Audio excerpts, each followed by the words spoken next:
हरे कृष्णा, राधे राधे। कार्तिक का पावन महीना सबको निहाल करता है। जो कोई करता है बुरे कर्म उसको बेहाल करता है। हमेशा ये बात याद रखना। कार्तिक महीने में तारा भोजन करने का विधान है। पूरे कार्तिक के महीने जो भी व्रत करते हैं वो पूरा दिन निराहार रहकर रात के समय तारों को अर्घ देकर जल देकर तब भोजन करते हैं। इसलिए ही इसे तारा भोजन का नाम से जाना जाता है। आज आपको कार्तिक की कहानियों में तारा भोजन की कहानी सुनाती हूँ। बहुत ही पावन पवित्र कहानी है। प्रेम से, मन से, भाव से सुनिए। जो भी तारा भोजन का नियम लेते हैं वो तारा भोजन की कहानी को रोज नियम से कहते सुनते हैं। अब शुरू करते हैं। किसी नगर में एक धनवान साहूकार था। उसका भरा पूरा परिवार था।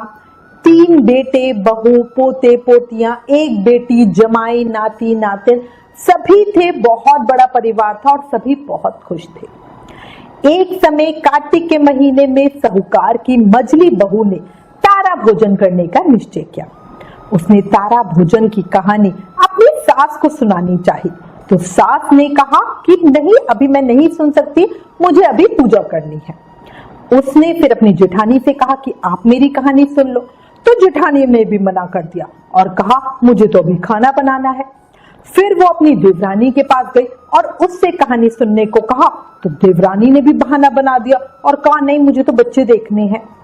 अब वो अपनी ननंद के पास गई और ननंद को बोली कि ननंद जी आप भी मेरी कहानी सुन लो। तो ननंद बोली नहीं नहीं, मेरे ससुराल से बुलावा आया है, मुझे तो वहां जाना है। अब बहू बड़ी परेशानी में करे तो क्या करे।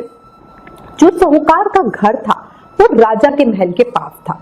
अब बहू राजा जी के पास गई और बोली कि आप ही मेरी कहानी सुन लो, राजा का तो फर्ज होता है अपनी प्रजा का ध्यान रखना।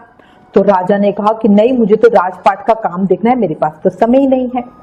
अब साहूकार की बहू बहुत दुखी हुई, बहुत निराश हुई और अपने घर लौट रही थी। तभी उसे अपनी पड़ोसन दिखी जो तालाब से पानी भर रही थी। बहू ने अपनी पड़ोसन को कहा कि बहन तुम ही मेरी कहानी सुन लो। तो पड़ोसन बड़ी खुशी खुशी तैयार हो गई।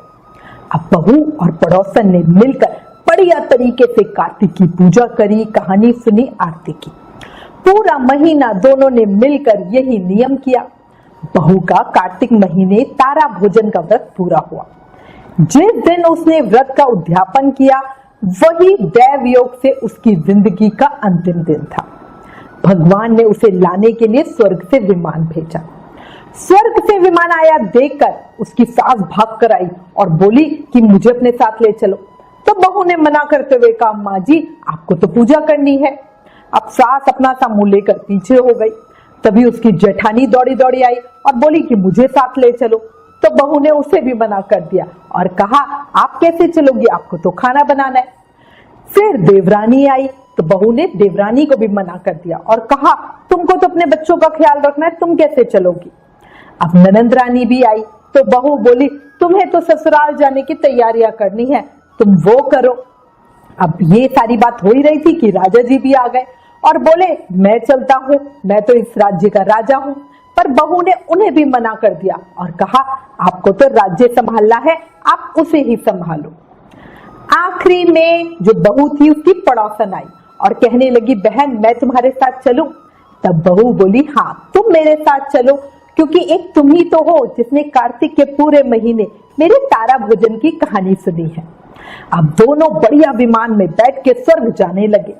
तभी रास्ते में बहू को अपने ऊपर घमंड हो गया और वो सोचने लगी मैंने कार्तिक के पूरे महीने का व्रत किया, कहानी कही, इसलिए मुझे तो स्वर्ग का वास मिल ही रहा है ना, ये तो मेरा अधिकार है। लेकिन मेरी पड़ोसन ने तो कुछ भी नहीं किया, सिर्फ मुझसे कहानी तो सुनी है, फिर भी सिर्फ मेरी वजह से इसे भी स्वर्ग का वास मिल रहा है, मैं कितनी महान हूँ। अब बहू ये सारी बातें अपने मन में सोचे जा रही थी। अचानक से भगवान ने उसे विमान से नीचे फेंक दिया। उसने पूछा भगवान क्या हुआ, आपने मुझे नीचे क्यों फेंक दिया, मैं से क्यों गुस्सा हूं, मुझे अपराध तो बता दो, क्या हुआ, क्या है, आपने ऐसा क्यों किया है। भगवान बोले तुझे घमंड हो गया है, तुझे अभिमान हो गया है, और जो भी अभिमानी होते हैं वो मेरे पास नहीं रहते, इसलिए तू यही धरती पे रहे। अब भगवान की बात सुनकर बहू को बहुत पछतावा हुआ, वो माफी मांगने लगी। तब भगवान ने कहा, तू आने वाले 3 साल तक तारा भोजन व्रत कर, तभी तुझे स्वर्ग का वास मिलेगा। अब बहू अपनी गलती समझ चुकी थी, उसने भगवान से माफी मांगी और जो पड़ोसन थी वो तो स्वर्ग में चली गई, क्योंकि उसने जो पड़ोसन थी उसने बिना किसी स्वार्थ के पूजा पाठ सच्चे दिल से किया था, है ना। तो इसका मतलब है सिर्फ पूजा पाठ करने का भी हमें बहुत उत्तम फल मिलता है। अब जो बहू थी उसे अपनी भूल का एहसास हुआ, उसने फिर से कार्तिक आने पर तारा भोजन लगातार 3 साल तक व्रत नियम पूजा पाठ किया, भगवान से अपने किए की माफी मांगी। तीसरे साल में फिर से विमान आया और इस बार बहू को स्वर्ग ले गया। हे कार्तिक के देव, इस कहानी को कहने सुनने हुकारा भरने वाले सभी पर अपनी कृपा दृष्टि बनाए रखना, सभी को स्वर्ग का वास देना। बोलो कार्तिक के देव की जय, विष्णु भगवान की जय, वृंदावन बिहारी लाल की जय। अगर कार्तिक मास की ये कहानी पसंद आई हो तो प्लीज इस वीडियो को लाइक एंड शेयर करें, हमारे चैनल को सब्सक्राइब करें। Please like share and subscribe. Thank you. Hare Krishna.